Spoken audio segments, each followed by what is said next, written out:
आप लोगों के हाथों में भिन्न भिन्न प्रकार के कार्ड हैं, भिन्न भिन्न संख्याएं लिखी गई हैं।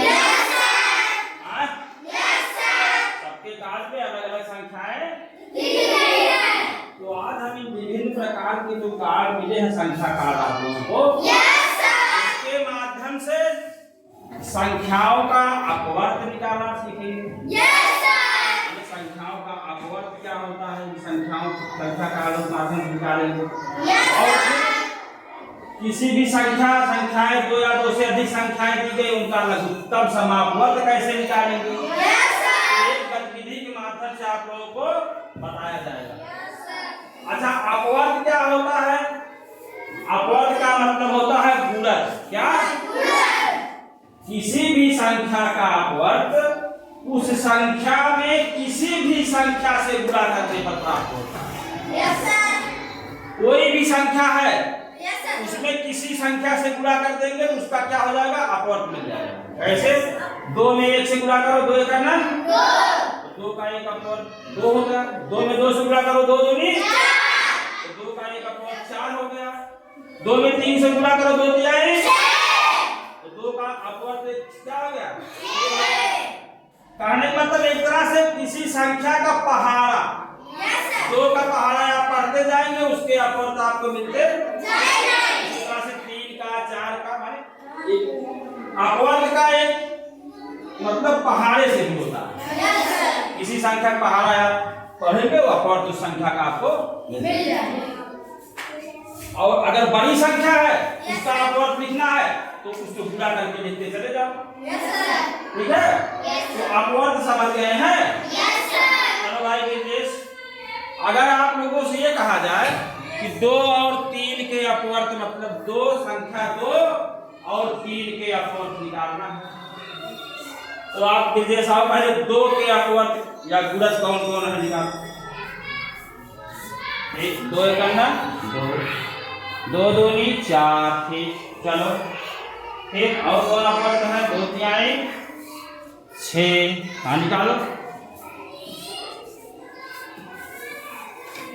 किसी भी संख्या का अपवर्त उस संख्या को किसी भी संख्या से गुणा करने पर मिलता है।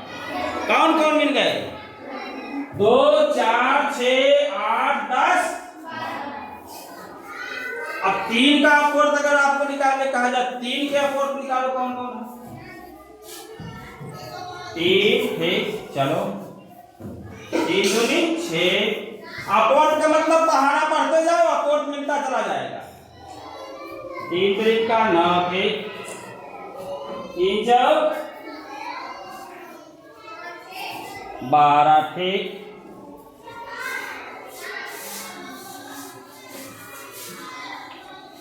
मिल गए?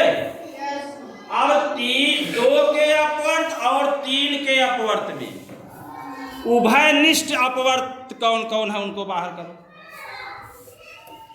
उभयनिष्ठ माने जो दोनों में शामिल हो।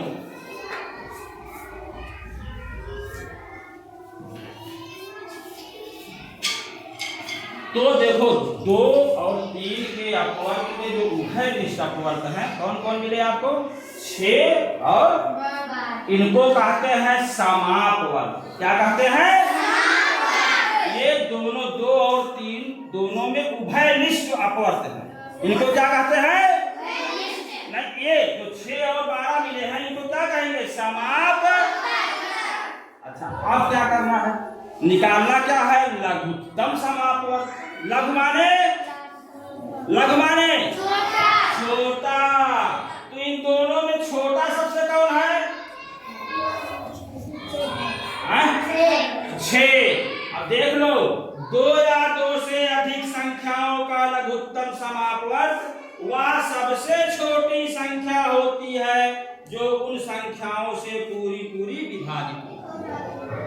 तो सबसे छोटी संख्या 6। तो 6 क्या हो जाएगा?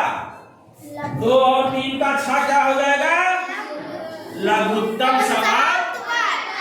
समझ में आ गया? अच्छा, हम चेंज करके देख लेते हैं। 3 वाले भाई अपने लाइन में चले जाएं। 2 और 4 का अगर निकालना हो, आप लोग लाइन में चले जाओ। 2 वाले यहाँ खड़े रहे, 2 आप खड़े रहे, 2 वाले तीन वाले के खड़े, दो वाले यहाँ में, दो वाले खड़े रहा, तीन वाले लाइन में जाए। अगर ये कहा जाए कि अब 2 और 3 का लघुत्तम समापन कितना आया 6, अब अगर 2 और 4 का निकालना हो लघुत्तम समापन कैसे निकालेंगे? तो 2 के अपवर्त आप निकाले ही थे, एक और होगा 4 6 12 कहाँ गया? अब 4 का अपवर्त निकालो।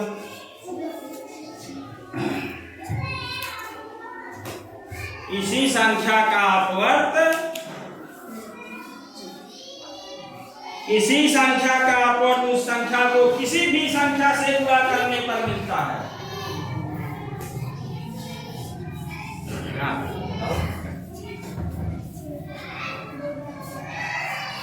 दो दूनी 4, देखो पहले दो वाले सब लोग हैं, 2 3 6 कहाँ है? हाँ, अब 4 के निकालो। अब देखो 2 के अपवर्त कौन कौन है? 2 4 6 8 10 12। 4 के अपवर्त कौन कौन है? 4 8 12 16 20 24। ठीक, अब फिर वही प्रक्रिया अपनाई जाएगी। अब दोनों में उभयनिष्ठ कौन है? निकालो। दोनों में उभयनिष्ठ मतलब जो दोनों में ऐसा अपवर्त जो दोनों में शामिल है। एक हो गया 4, एक हो गया